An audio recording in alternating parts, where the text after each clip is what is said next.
Hello विद्यार्थी मित्रों, chapter 7 continue करिए છીએ આપણે એક એલસી પરિપથ કરેલો, એને એલસી ઓસિલેટર પરિપથ પણ કહેવાય છે. ઓસિલેશન્સ એટલે દોલનો, એટલે દોલક પરિપથ કહેવાય છે. એના માટે વિદ્યુતભાર ક્યુનું વિકલ સમીકરણ લખવાનું છે અને એનો ઉકેલ મેળવવાનો છે અને એલસી દોલનો શું છે એ સમજાવવાના છે. તો મિત્રો, આવો એક એલસી પરિપથ છે. એક ફૂલ ચાર્જ કેપેસિટર હોય એને એક ખાલી ઇન્ડક્ટર સાથે સમાંતર જોડી દીધું. એનું વિકલ સમીકરણ આપણે કરેલું d2q/dt2 + q/LC = 0. આમાં 1/√LC એટલે ω0 કીધેલું, જેને પરિપથની પ્રાકૃતિક આવૃત્તિ કહેવાય છે. એટલે કે વિદ્યુતભાર ક્યુ છે એ કેપેસિટર અને ઇન્ડક્ટર વચ્ચે ω0 જેટલી કોણીય આવૃત્તિથી દોલનો કરે છે. હવે આ વિકલ સમીકરણનો ઉકેલ કરવાનો છે.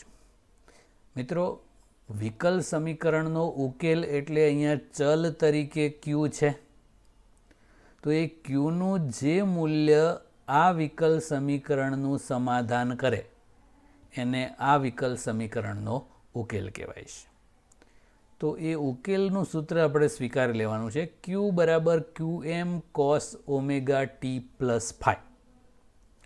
એ QM અને φ એને ઉકેલના અચળાંકો કહેવાય છે. બસ એ બેના મૂલ્યો મેળવીને આ સૂત્રમાં મૂકી દો એટલે ક્યુનું મૂલ્ય મળી જાય. એ આનો ઉકેલ કહેવાય છે. તો એ QM અને φ એ બે અચળાંકો આપણે મેળવવાના છે. QM મહત્તમ વિદ્યુતભાર છે અને φ કળા અચળાંક કહેવાય છે.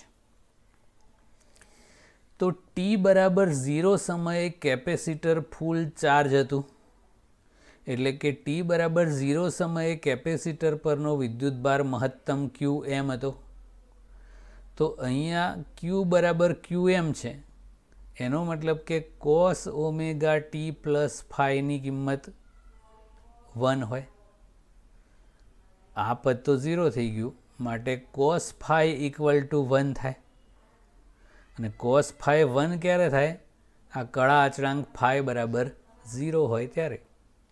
ઓકે, તો જ્યારે કેપેસિટર ફૂલ ચાર્જ સ્થિતિમાં હોય ત્યારે સૂત્ર અહીંયા આપણે લખીએ તો Q = QM cos ω0t. આપણે એ જે કોણીય આવૃત્તિ છે એ ω0 લીધી છે. પ્રવાહનું સૂત્ર કરવું હોય તો I = dq/dt. તો મિત્રો, અહીંયા -dq/dt કેમ લખ્યું છે કે જેમ સમય પસાર થતો જાય એમ કેપેસિટર ડિસ્ચાર્જ થતું જાય અને ઇન્ડક્ટર ચાર્જ થતું જાય. એટલે કેપેસિટર પરનો વિદ્યુતભાર સમય સાથે ઘટે છે, એટલા માટે અહીંયા માઇનસ લખ્યું છે. તો આપણે આનું વિકલન કરવાનું, તો QM અચળ બાર cos ω0t એનું વિકલન -sin ω0t થાય. કોવીરું કોસનું વિકલન ઋણ, તો એ માઇનસ ને આ માઇનસ એટલે પ્લસ થઈ ગયું. પછી એ cos ω0t નું sin ω0t, અને આ ω0tમાં ઓમેગા ગુણાકારમાં અચળ છે એટલે 12 અને ટીનું 1. એટલે આ QM ω0 sin ω0t થાય. આને આપણે IM sin ω0t એવું લખીએ.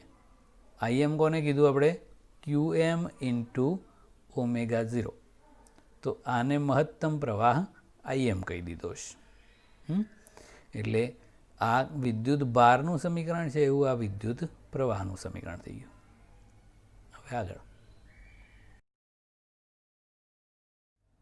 મિત્રો, આપણે જે વિદ્યુત ભાર અને વિદ્યુત પ્રવાહના સૂત્રો કર્યા એ પ્રમાણે વિદ્યુત ભાર છે એ કોસ વિધેયને અનુસરે છે અને પ્રવાહ સાઇન વિધેયને. હવે એ વિદ્યુત ભાર કેપેસિટર અને ઇન્ડક્ટર વચ્ચે કેવી રીતે દોલિત થાય છે એ તો જ્યારે પ્રારંભમાં એટલે t = 0 સમયે કેપેસિટર ફૂલ ચાર્જ સ્થિતિમાં હોય ત્યારે કેપેસિટર પર વિદ્યુતભાર QM જેટલો મહત્તમ હોય અને ઇન્ડક્ટર છે એ ખાલી છે. જે કંઈ ઉર્જા હોય એ બધી કેપેસિટરમાં હોય વિદ્યુત ક્ષેત્ર સ્વરૂપે Q²/2C કરતા હતા ને એ પ્રમાણે QM²/2C જેટલી મહત્તમ હોય. એ વખતે કોઈ પ્રવાહ વહેતો નથી એટલે ઇન્ડક્ટર ખાલી છે, એટલે ઇન્ડક્ટરમાં કોઈ ઉર્જા નથી. હવે જેવી સ્વિચ ઓન કરીએ કે તરત જ આ જે કેપેસિટર ફૂલ ચાર્જ સ્થિતિમાં છે એમાંથી વિદ્યુત ભાર પ્રવાહ સ્વરૂપે ઇન્ડક્ટરમાં જવા લાગે.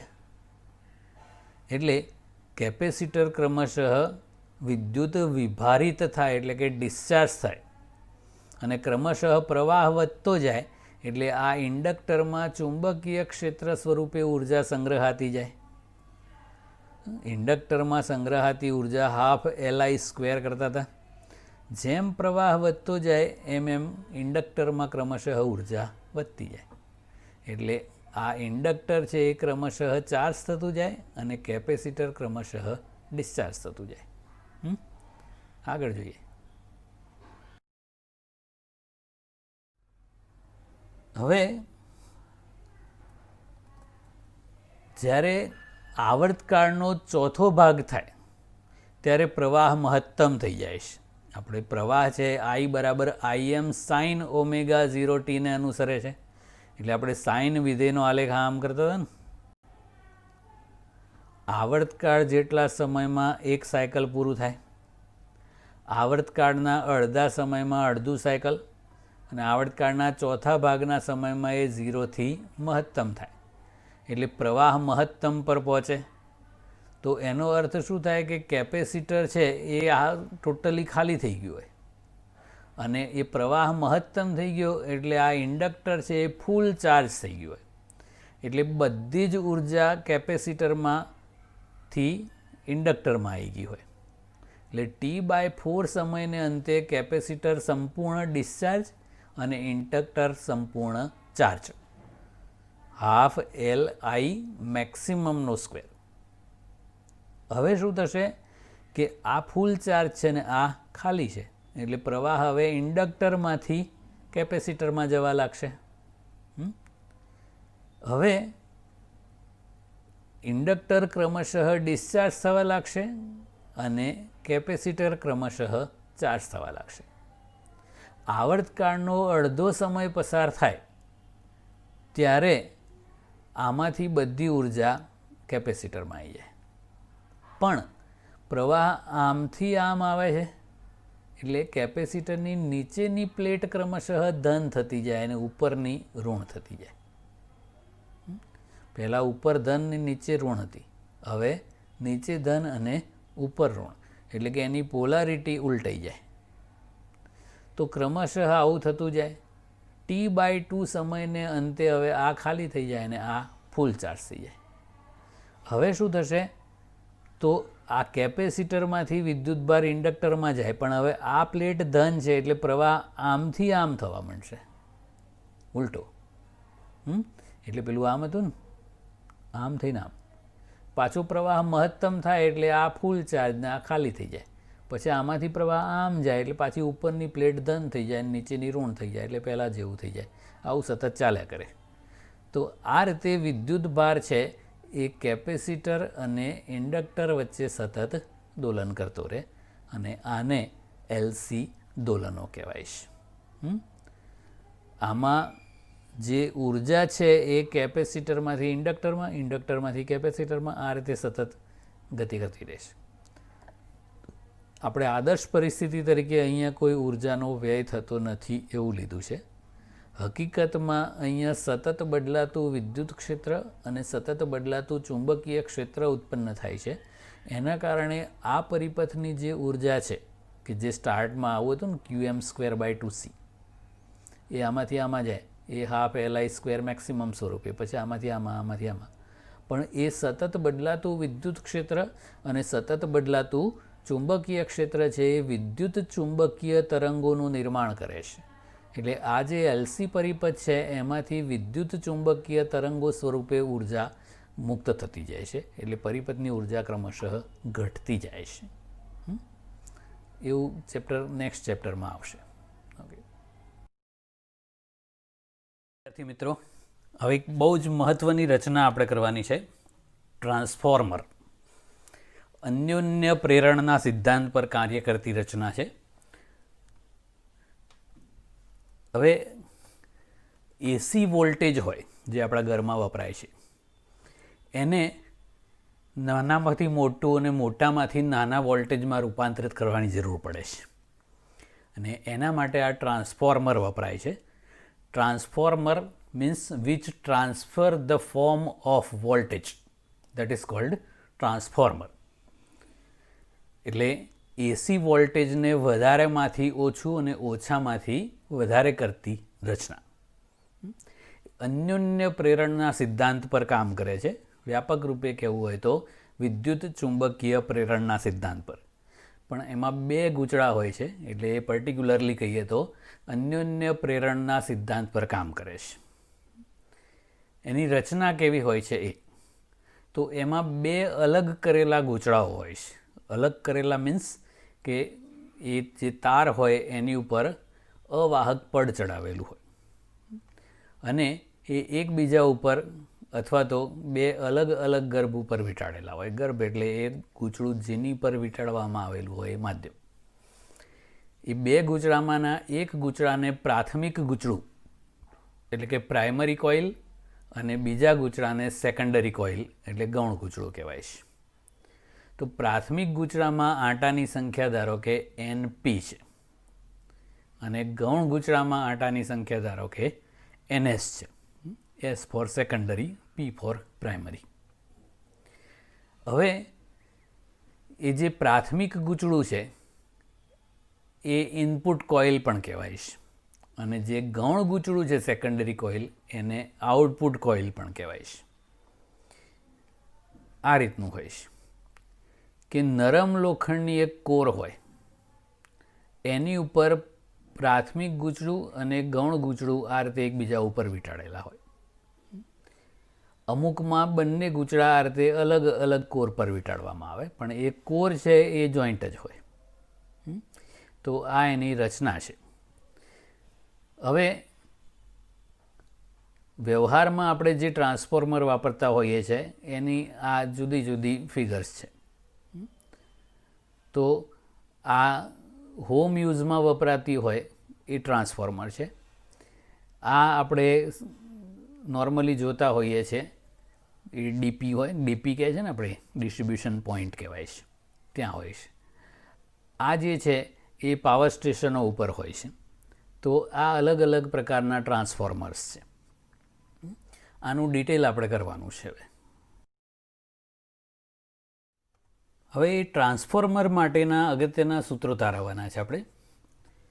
તો ટ્રાન્સફોર્મરમાં જે પ્રાથમિક ગૂંચળું છે એને એસી વોલ્ટેજ લાગુ પાડવામાં આવે, જેને આપણે ટ્રાન્સફોર્મ કરવું છે. એટલે નાનું હોય તો મોટું કરવાનું હોય, અથવા મોટું હોય તો નાનું કરવાનું હોય. એ જે એસી વોલ્ટેજ છે એને પ્રાથમિક ગૂંચળામાં ઇનપુટ તરીકે આપવામાં આવે છે. હવે એ પ્રવાહના કારણે એ ગૂંચળાની અંદર ચુંબકીય ફ્લક્સ પ્રેરિત થાય, અને એ એસી પ્રવાહ છે એટલે એ ઉલટ સુલટવાળું ફ્લક્સ હોય, પ્રત્યાવર્તી એટલે એસી ઓલ્ટરનેટિવ. તો આવું વધઘટવાળું ચુંબકીય ફ્લક્સ ઉદ્ભવે. એ પ્રાથમિક ગૂંચળું અને ગૌણ ગૂંચળું બંને કોર પર વીંટાળેલા છે, તો એ બધું ફ્લક્સ છે એ ગૌણ ગૂંચળા સાથે પણ સંકળાય. તો ગૌણ ગૂંચળા સાથે સંકળાયેલા ફ્લક્સમાં પણ ફેરફાર થાય, અને ફ્લક્સમાં ફેરફાર થાય એટલે ગૌણ ગૂંચળામાં EMF પ્રેરિત થાય. કેટલું EMF પ્રેરિત થાય એ ગૌણ ગૂંચળાના આંટાની સંખ્યા પર આધારિત હોય. એટલે આપણે વોલ્ટેજને મોટું બનાવવું છે કે નાનું એ ગૌણ ગૂંચળાના આંટાની સંખ્યા સેટ કરીને કરી શકાય. ડિટેલ આપણે કરીએ છીએ પછી. તો આપણે એ ટ્રાન્સફોર્મર છે એના ગૂંચળાઓનો અવરોધ આપણે અવગણી નાખવાનો છે. એટલે એ પ્યોર કોપર વાયર છે એવું સમજવાનું, અને એને કોઈ ઉષ્મા ઉત્પન્ન ના થાય, માત્ર ચુંબકીય ફ્લક્સ જ સંકળાય. તો પ્રાથમિક ગૂંચળામાં પ્રવાહ પસાર કરવાથી જે ચુંબકીય ફ્લક્સ પ્રેરિત થયું એ બધું ફ્લક્સ ગૌણ ગૂંચળાના દરેક આંટામાં સંકળાય છે એવું સમજવાનું. એટલે ક્યાંય ઉર્જાનો વ્યય થતો નથી એવું આપણે વિચારીએ છીએ. આ રીતનું છે કે આ પ્રાથમિક ગૂંચળું છે, આમાંથી આપણે એસી પ્રવાહ પસાર કરીએ એટલે જે ચુંબકીય ફ્લક્સ પ્રેરિત થયું, આ યલો કલરના એરો દ્વારા બતાવ્યું છે ને એ ચુંબકીય ક્ષેત્ર છે, એ આ કોર મારફતે બધું ફ્લક્સ આ ગૌણ ગૂંચળા સાથે સંકળાય અને ગૌણ ગૂંચળા સાથે સંકળાયેલા ફ્લક્સમાં ફેરફાર થાય એટલે ગૌણ ગૂંચળામાં EMF પ્રેરિત થાય. બસ આ અન્યોન્ય પ્રેરણનો સિદ્ધાંત તો એ જ છે. હવે ધારો કે કોઈ ટી ક્ષણે આપણે પ્રાથમિક ગૂંચળાને VP વોલ્ટેજ આપીએ અને પ્રત્યેક આંટા સાથે ધારો કે એના લીધે ફાઈ જેટલું ફ્લક્સ પ્રાથમિક ગૂંચળા સાથે સંકળાય, તો પ્રાથમિક ગૂંચળાના ફ્લક્સમાં ફેરફાર થાય એટલે એના લીધે ગૌણ ગૂંચળાના ફ્લક્સમાં ફેરફાર થાય અને ગૌણ ગૂંચળાના ફ્લક્સમાં ફેરફાર થાય એટલે ગૌણ ગૂંચળામાં EMF પ્રેરિત થાય. જો ગૌણ ગૂંચળામાં NS આંટા હોય સેકન્ડરી ગૂંચળાના, તો એમાં પ્રેરિત થતું EMF ફેરેડેના નિયમ પ્રમાણે ES બરાબર -NS dφ/dt હોય. પ્રાથમિક ગૂંચળાનું બધું જ ફ્લક્સ ગૌણ ગૂંચળા સાથે સંકળાય છે એવું આપણે વિચારવાનું છે. આપણે જે લાગુ પાડેલું છે એ પ્રાથમિક ગૂંચળા પર લાગુ પાડેલું એ EMF EP કહીએ તો એ -NP dφ/dt હોય. એ પ્રાથમિક ગૂંચળાના આંટાની સંખ્યા હોય. હવે આપણે અહીંયા EP બરાબર VP છે. આપણે ટર્મિનલ વોલ્ટેજનું સૂત્ર ચેપ્ટર 3માં કરેલું, V = E - IR. હવે અહીંયા આપણે પ્રાથમિક ગૂંચળાનો અવરોધ 0 ધારી લઈએ એટલે IR પદ 0 થઈ ગયું એટલે V બરાબર E. એ EMF ને ટર્મિનલ વોલ્ટેજ સરખા થઈ જાય. ગૌણ ગૂંચળું છે એના માટે પણ આપણે આવું લઈ શકીએ. ખુલ્લો પરિપથ હોય, ઓપન સર્કિટ કહેવાય, તો એમાં પ્રવાહ વહેતો ના હોય તો એમાં પણ IR વાળું પદ 0 થઈ જાય એટલે એમાં પણ ES બરાબર VS થાય. આ VP છે એ આપણે પ્રાથમિક ગૂંચળાને લાગુ પાડેલું વોલ્ટેજ છે અને VS છે એ ગૌણ ગૂંચળાના બે છેડા વચ્ચે જે પ્રેરિત થયું એ વોલ્ટેજ છે. એટલે આ ES છે એ VS જેટલું હોય ને EP છે એ VP જેટલું ગણાય. તો આ એવું લખાય VS અથવા આ લખીએ તો VP બરાબર -NP dφ/dt અને આ લખીએ તો VS = -NS dφ/dt. આ પ્રાથમિક ગૂંચળાના બે છેડા વચ્ચે લાગુ પાડેલું એસી વોલ્ટેજ અને આ ગૌણ ગૂંચળાના બે છેડા વચ્ચે જે બેક EMF તરીકે પ્રેરિત થયું એ વોલ્ટેજ. હવે આગળ તો મિત્રો આપણે જે VS અને VPના સૂત્રો કર્યા એ બંનેનો ગુણોત્તર કરીએ તો VS/VP બરાબર NS/NP. પેલો ફ્લક્સના ફેરફારનો દર dφ/dt સરખો હોય એટલે ઉડી જાય, માઇનસ પણ ઉડી ગયું.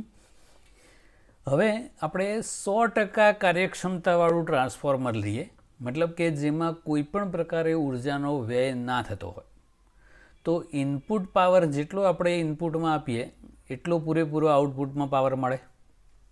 આદર્શ પરિસ્થિતિ છે, આદર્શ ટ્રાન્સફોર્મર કહેવાય છે. તો પાવરના સૂત્ર પ્રમાણે P બરાબર VI. તો આ ઇનપુટ છે એટલે પ્રાથમિક ગૂંચળું એટલે IPVP, આટલો પાવર આપણે આપ્યો. આઉટપુટ આપણને સેકન્ડરી કોઇલમાં ગૌણ ગૂંચળામાં મળે છે એટલે આઉટપુટ પાવર IS × VS. તો આના પરથી VS/VP = IP/IS થાય. આ બે સૂત્રો સરખાઈ દો તો IP/IS = VS/VP = NS/NP થાય. તો આનો અર્થ શું થાય છે કે આપણે એસીની આવૃત્તિ લઈએ અને એ I અને Vના દોલનો હોય છે, એ આપણે આગળ કર્યું એ પ્રમાણે. તો એ RMS પ્રવાહ હોય એનો ગુણોત્તર પણ આ પ્રમાણે જ થાય. આ જે છે એ એસી વોલ્ટેજ અને એસી પ્રવાહ હશે. આરએમએસ મૂલ્યો માટે આ કેપિટલ આઈ ને કેપિટલ વી લખીએ છીએ ને આપણે, તો એ સૂત્ર પણ એવું જ થાય, સેમ જ.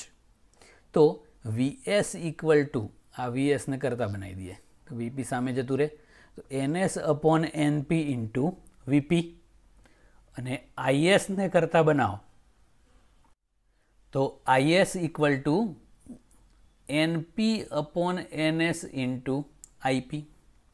તો આ સૂત્રનો મિનિંગ શું થાય છે કે ધારો કે આપણે સેકન્ડરી કોઇલ એટલે કે ગૌણ ગૂંચળામાં વધારે આંટા રાખીએ અને પ્રાથમિક ગૂંચળામાં ઓછા આંટા રાખીએ, એટલે ઇનપુટમાં ઓછા આઉટપુટમાં વધારે. તો આ વધારે હોય ને આ ઓછું હોય એટલે આ મોટું પદ મળ્યું, તો વીએસ ગ્રેટર દેન વીપી થાય. તો ઇનપુટમાં જેટલું વોલ્ટેજ લાગુ પાડ્યું હોય એના કરતાં આઉટપુટ વોલ્ટેજ મોટું થાય, અપ થાય. એટલા માટે એવું જે ટ્રાન્સફોર્મર હોય એને સ્ટેપ અપ ટ્રાન્સફોર્મર કહેવાય છે. પણ મિત્રો પ્રવાહ જુઓ તો એમાં આ ગુણોત્તર ઊંધો છે. તો એનએસ મોટું હોય તો ઇનપુટ પ્રવાહ કરતાં આઉટપુટ પ્રવાહ ઓછો થઈ જાય. એટલે સ્ટેપઅપ ટ્રાન્સફોર્મર હોય એમાં વોલ્ટેજ વધે અને પ્રવાહ ઘટે, પણ પાવર એનો એ જ રહે. તો પાવર સ્ટેશનો ઉપર હાઈ પાવર ટ્રાન્સમિશન કરવા માટે આવા સ્ટેપઅપ ટ્રાન્સફોર્મર વપરાતા હોય છે. આ એક જાણકારી માટે આ એની એક આકૃતિ આપેલી છે. વ્યવહારમાં આદર્શ ટ્રાન્સફોર્મર નથી હોતા, એમાં અમુક ઉર્જાનો વ્યય થતો હોય, એટલે એ ટ્રાન્સફોર્મર ગરમ થતા હોય એટલે એને ઠંડા કરવા માટે આવા ફેન રાખેલા હોય છે. એ કુલિંગ સિસ્ટમ છે એની, આ ખાલી જાણકારી માટે છે. બીજું છે સ્ટેપ ડાઉન ટ્રાન્સફોર્મર. તો એમાં પ્રાથમિક ગૂંચળામાં આંટા વધારે રાખાય અને ગૌણ ગૂંચળામાં આંટાની સંખ્યા ઓછી હોય. તો આ ઓછું હોય ને આ વધારે હોય એટલે આ ગુણોત્તર એક કરતાં નાનો થાય, તો વીએસ નાનું અને વીપી મોટું થાય. અને આમાં ઊંધું, આમાં આઈએસ મોટો અને આઈપી નાનું થાય. તો ઇનપુટમાં જેટલું વોલ્ટેજ લાગુ પાડો એના કરતાં આઉટપુટમાં ઓછું વોલ્ટેજ મળે પણ પ્રવાહ વધારે મળે. તો આવું જે ટ્રાન્સફોર્મર હોય એને સ્ટેપ ડાઉન ટ્રાન્સફોર્મર કહેવાય છે. પાવર સ્ટેશન સિવાય તમામ સ્થળે જે ટ્રાન્સફોર્મર વપરાય છે એ આવા જ હોય છે. આપણે સોસાયટીઓ આગળ અમુક જગ્યાએ ડીપી હોય છે, ત્યાં જે ટ્રાન્સફોર્મર લગાડેલા હોય એ આ ટાઈપના હોય. આપણા ઘરમાં ધારો કે કોઈ ઇલેક્ટ્રોનિક વસ્તુ વાપરતા હોઈએ, ટીવી હોય કે કોઈ પણ ઇલેક્ટ્રોનિક વસ્તુ હોય, તો એમાં પણ સ્ટેપ ડાઉન ટ્રાન્સફોર્મર હોય. ઇવન આપણે ફોન ચાર્જ કરવા માટે જે ચાર્જર લગાડીએ છીએ તો એ ચાર્જરની અંદર પણ એવું સ્ટેપ ડાઉન. તો મિત્રો આપણે જે વાત કરી કે આદર્શ ટ્રાન્સફોર્મર જેવું વ્યવહારમાં હોતું નથી. રિયલમાં ટ્રાન્સફોર્મરમાં જુદા જુદા કારણોસર ઉર્જાનો વ્યય થતો હોય છે, થોડો થાય પણ થાય. તો એ કારણ અને એના ઉકેલ જણાવવાના છે. તો વાસ્તવમાં જે ટ્રાન્સફોર્મર હોય એમાં ઇનપુટ પાવર કરતાં આઉટપુટ પાવર સહેજ ઓછો હોય એટલે થોડીક ઉર્જાનો વ્યય થતો હોય છે. પહેલું કારણ છે ફ્લક્સ લીકેજ. આપણે એ જે કોર હોય ગર્ભ એની ડિઝાઇન યોગ્ય ના હોય તો પ્રાથમિક ગૂંચળામાંથી જે ફ્લક્સ ઉદ્ભવ્યું એ પૂરેપૂરું ગૌણ ગૂંચળામાં પસાર ના થાય, તો અમુક ફ્લક્સ લીક થઈ જાય, તો એના લીધે ઉર્જાનો વ્યય થાય છે. તો આ પ્રોબ્લેમ સોલ્વ કરવા માટે શું કરવાનું, તો પ્રાથમિક ગૂંચળું અને ગૌણ ગૂંચળું એને એકબીજા પર વીંટાળવાના, એટલે ફ્લક્સ લીકેજ થવાનો દર બહુ જ ઓછો થઈ જાય. આવું હોય છે. જો આ અંદર છે એ ગૌણ ગૂંચળું છે અને બહાર છે એ પ્રાથમિક ગૂંચળું છે, તો આ રીતે એકબીજાની ઉપર વીંટાળો એટલે પૂરેપૂરું ફ્લક્સ સંકળાય. એટલે ફ્લક્સ લીકેજ ઓછું કરવાનો આ ઉપાય પહેલો. બીજું કારણ વાઇન્ડિંગનો અવરોધ. તો આપણે જે હમણાં જોયું એ તાંબાના તાર એને વાઇન્ડિંગ કહેવાય છે. તો એ તાર હોય અને સારો એવો લાંબો તાર હોય એટલે અવરોધ પણ હોય. તો અવરોધમાંથી પ્રવાહ પસાર થાય એટલે I²R મુજબ પાવરનો વ્યય થાય. તો એ પાવર વ્યય છે એ વાઇન્ડિંગના અવરોધને લીધે થાય છે. એ પ્રોબ્લેમ સોલ્વ કરવા માટે શું કરવાનું? તો પહેલાં તો શક્ય એટલા સુવાહક તાર વાપરવાના, એટલે પ્યોર કોપર વાયર વાપરવાના. બીજું કે જાડો તાર લો તો R √ρL/A છે. તો આડછેદનું ક્ષેત્રફળ વધારે હોય એનો અવરોધ ઓછો હોય. તો જે ગૂંચળામાં વધારે પ્રવાહ વહેતો હોય, ધારો કે આમાં વધારે પ્રવાહ વહેતો હોય, તો એના માટે અવરોધ ઓછો હોય એવો તાર વાપરવાનો, એટલે જાડો તાર. અને ઓછો પ્રવાહ વહેતો હોય એમાં પતલો તાર વાપરવાનો. જો આમાં જાડા પાતળા તાર છે ને, આમાં પતલા તાર છે ને આમાં જાડા છે. તો વધારે પ્રવાહવાળા ગૂંચળાનો તાર જાડો રાખવાનો અને ઓછા પ્રવાહવાળા ગૂંચળાનો તાર પતલો વાપરવાનો. તો આ અવરોધ મિનિમાઇઝ થઈ જાય એટલે વ્યય પણ ઓછો થઈ જાય. ત્રીજું કારણ છે એડી પ્રવાહો. એડી પ્રવાહો પણ ઉર્જાનો વ્યય કરતું પરિબળ છે. તો મિત્રો અહીંયા તો એસી છે, પ્રત્યાવર્તી, એટલે ફ્લક્સમાં સતત વધઘટ થતી જ રહે. તો એ કોરની અંદર બદલાતું ચુંબકીય ક્ષેત્ર હોય, એ કોર એટલે ગર્ભ, તો એ અંદર એડી પ્રવાહો ઉત્પન્ન કરે. તો એડી પ્રવાહોના લીધે પણ ઉર્જાનો વ્યય થાય. તો એનો ઉપાય શું? તો આપણે વાત કરેલી એડી પ્રવાહોમાં કે સ્લોટ્સ બનાવવાના અને લેમિનેટેડ કોર વાપરવાનું. તો અલગ અલગ સ્તરોની અને પટ્ટીઓનો બનાવેલો ગર્ભ વાપરવાનો અને ખાંચાવાળો, એટલે એડી પ્રવાહોની અસર ઓછી થઈ જાય. તો એ જે ટ્રાન્સફોર્મર હોય એનું જે નરમ લોખંડનું કોર હોય એ વન પીસ ના હોય, આવી I ને E આકારની ને T આકારની પટ્ટીઓનો આખો સમૂહ હોય. અને એ દરેક છે એને વોર્નિશમાં બોળેલી હોય. એ વોર્નિશ એક અવાહક પદાર્થ છે, એટલે દરેક પટ્ટી વચ્ચે અવાહક પડ હોય. એટલે એક પટ્ટીની અંદર જે એડી પ્રવાહ ઉત્પન્ન થયો હોય બીજી પટ્ટીમાં ના જાય. અને આ ખાંચા છે એટલે એડી પ્રવાહના મોટા ગાળાઓ બધા કપાઈ જાય. એટલે આ રીતે યોગ્ય લેમિનેટેડ કોર ડિઝાઇન કરો તો એડી પ્રવાહોની અસર ઓછી થઈ જાય. ચોથું કારણ છે હિસ્ટરીસિસ. ચુંબકીયકરણ અને વિચુંબકીયકરણ, એટલે મેગ્નેટાઇઝેશન અને ડીમેગ્નેટાઇઝેશન. તો એ જે નરમ લોખંડનું કોર છે એ ફ્લક્સના ફેરફારની વચ્ચે છે. એટલે એ જે લોખંડ છે એ મેગ્નેટાઇઝ થાય, પછી પ્રવાહ ઉલટાઈ જાય એટલે પાછું ડીમેગ્નેટાઇઝ થાય, પાછું પ્રવાહ સીધો થાય એટલે પાછું મેગ્નેટાઇઝ ડીમેગ્નેટાઇઝ. તો આ બધું મફતમાં નથી થતું. તો એ દરમિયાન ઉર્જાનો વ્યય થાય છે. તો આ પ્રોબ્લેમ સોલ્વ કરવો હોય તો એવું મટીરિયલ વાપરવાનું જેમાં આ હિસ્ટરીસિસ લૂપ, એટલે એનો એક આલેખ છે, એકદમ સાંકડો હોય. અને એવું મટીરિયલ છે નરમ લોખંડ. તો એમાં આ હિસ્ટરીસિસને લીધે જે વ્યય થાય છે એ લઘુત્તમ હોય છે. અને એટલા માટે નરમ લોખંડની લેમિનેટેડ સ્લોટ્સવાળી કોર ટ્રાન્સફોર્મરની રચનામાં વપરાય છે. તો આ જે છે એ નરમ લોખંડની લેમિનેટેડ કોર છે. અને આ વચ્ચે છે એ પ્રાથમિક ગૂંચળું અને ગૌણ ગૂંચળું એકબીજા ઉપર વીંટાળીને બનાવેલું હોય. તો આવા ટ્રાન્સફોર્મર હોય છે. બે ટાઈપના હોય, સ્ટેપ અપ અને